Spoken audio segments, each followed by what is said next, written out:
Tuliongea juu ya gharama ya maisha. Hapa mnanipatia mimi mfuko paketi ya unga. Mnipatia mimi, leta tena hiyo. Leta tena hiyo.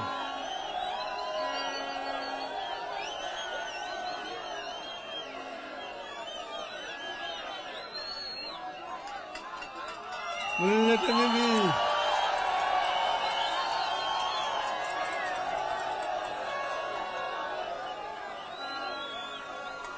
Tulimwambia tulipotoka hapa, tukatoa ilani kwa serikali ya Bwana Ruto, tukamwambia Wakenya wanaumia, bei imepanda juu, bei ya unga imepanda, bei ya mafuta imepanda, bei ya petroli imepanda, ya diesel imepanda, ya sukari imepanda, ya stima imepanda, karo ya shule imepanda.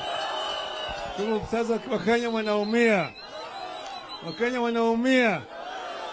Kaambia nataka ushushe hii chini, tunataka utumie maarifa ambayo Uhuru alikuwa anatumia ya kuleta kitu kinaitwa subsidies, price subsidies, ili bei irudi chini.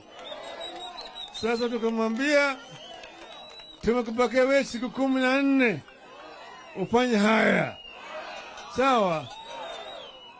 Pili tukamwambia fungua sava. Fungua nini? Fungua nini? Fungua nini?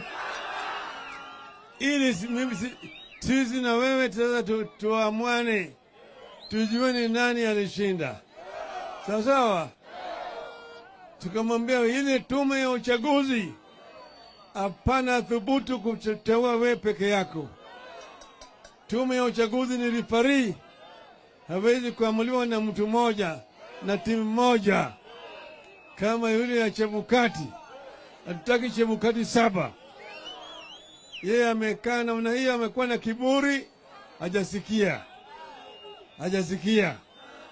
Sasa kuna msemo ya Kiswahili, kuna tendawili.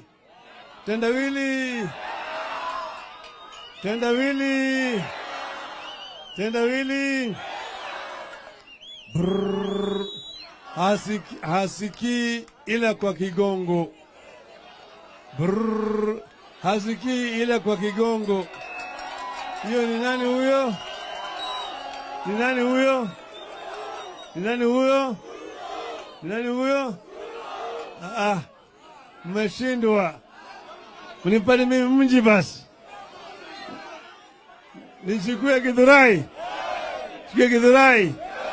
Niongeze na Ruiru na Kiambu. Hiyo ni mnyama moja jamii wa Kenge naitwa Burukenge.